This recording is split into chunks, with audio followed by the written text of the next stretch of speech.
Number two is demilitarizing the police. So as we're defunding, one of the most powerful ways to defund the police is to ensure that they do not have military grade weaponry. There are a number of laws and grants in place currently where even, small town rural police departments can get their hands on.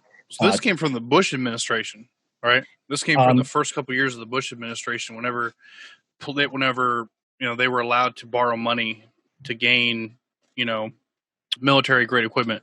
And we kind of discussed this a little bit earlier. Paco and I discussed this on an earlier podcast. Why does a small town police force need to swap in automatic weapons and things along those lines? Right. For a raid on a house where you think that somebody's drug dealing, you don't need to go in there with full SWAT gear and an automatic weapon and knock down the door with a riot shield. That does not need to happen. However, having that ability to have access to those weapons in case something actually happens, right? So for a lot of these rural communities in the middle of the nation, right, the access to National Guard is days away from an actual mobility.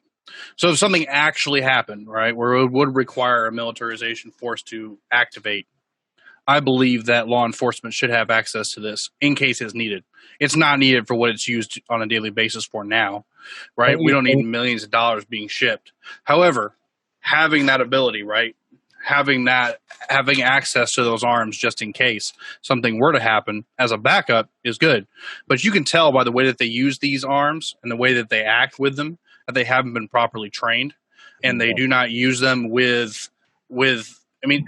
I don't know. I've watched SWAT, plenty of the SWAT teams. You see these guys coming into these small houses, just shouting and screaming, throwing flashbang grenades.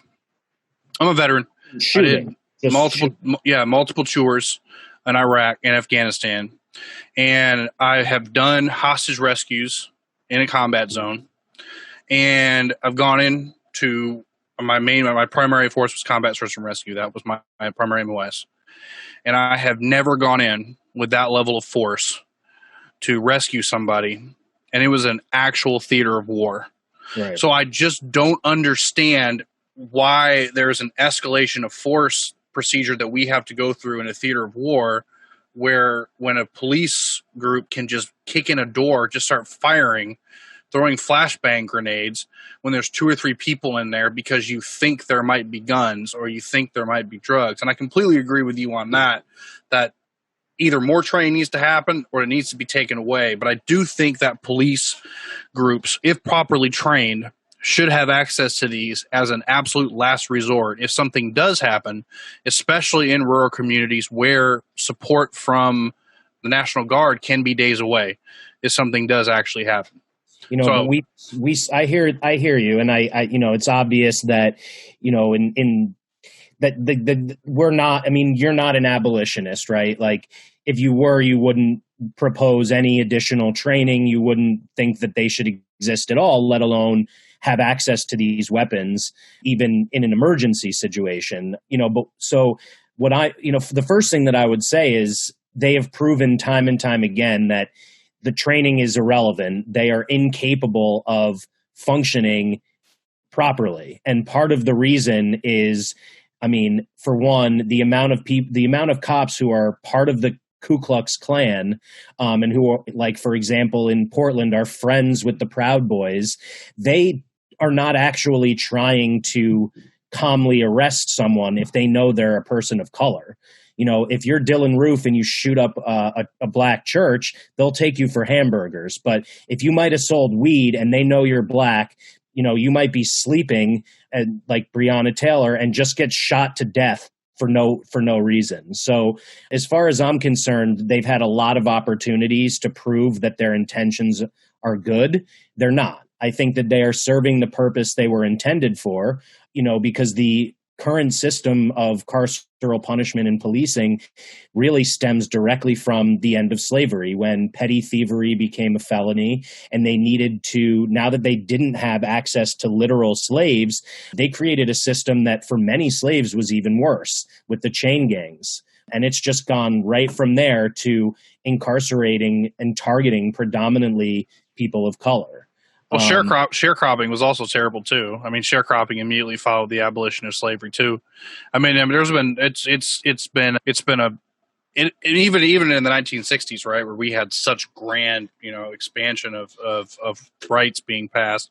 No, it's absolutely correct. I mean, and there is absolutely no reason why law enforcement should bust in rooms and start shooting and utilize that equipment on a daily basis. I think that should be absolutely removed.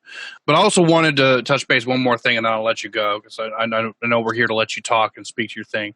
Yeah, you also have on here disarm all law enforcement. But if you're asked to enforce a group of people who have arms, right, who have access to weapons, who are also held accountable for those weapons, right? I think it's only fair that police officers are also allowed to carry weapons. That is a logical statement. The disarming of police is on the road to full abolition. You have to keep that in mind. We don't believe that police should exist at all. We don't even believe in community policing, because that has proven to serve a similar purpose, where certain people are given this extensive power to control other people. We really envision a new society where weapons would not be nearly as necessary. And so we talk about, again, like, actions like disarming police. That's not something that would happen, that I'm expecting to happen tomorrow. Throw them out in our current society, ask them to police the way they are, but tell them they have to do it with their fists. That would be insanity.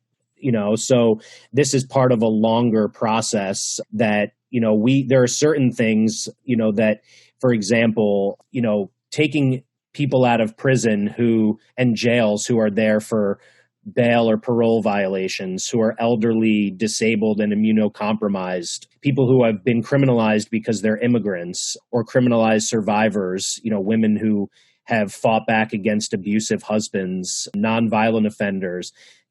Getting those people out of prison and jail is something I think we can do right now. Decriminalizing poverty through decriminalizing sex. How about the for cash bail system? Well, yeah, that's something that unjustly. I mean, I think that's one of the. It drives me. What that does is that if you have money, you can get out. If you have money, you can afford a lawyer. And I know in Washington, D.C., they've already done away with the cash bail system.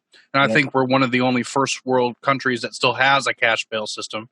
Right. Instead, what happens is, they come in, they get arrested, and then they put together a report saying, based on this person's history, whether or not they'll come back. And they found in Washington, D.C. that they have, releasing people on their own recognizance, people actually come back to court more than in places where you have a cash bail system. So I completely agree with you on that point. So are you anti-Second Amendment? Are you against people owning weapons? I can answer that as an individual. I can't answer that on behalf of 10 demands, because while there are interconnections, these specific demands relate to our current criminal injustice system and, the road to changing it for another system that is not carceral and not discriminatory. So, to answer your question as an individual, the way that I look at it is, as long as there are people who want to kill me because I'm Jewish or because I stand on the side of black people, as long as they can have guns, I should have guns. As long as cops who kill people every day, 3 people a day in this country have guns, I should have guns. Well, you're saying once the police have been disarmed, right? I know you say that's a process, that's down the road. So once we're at that point where our police are no longer carrying weapons, maybe they're only carrying batons, non-lethals. I don't know where you see that going. Maybe tasers at the most. If you see that, I don't want them at all, right? Okay, so they're gone. Should individuals have guns?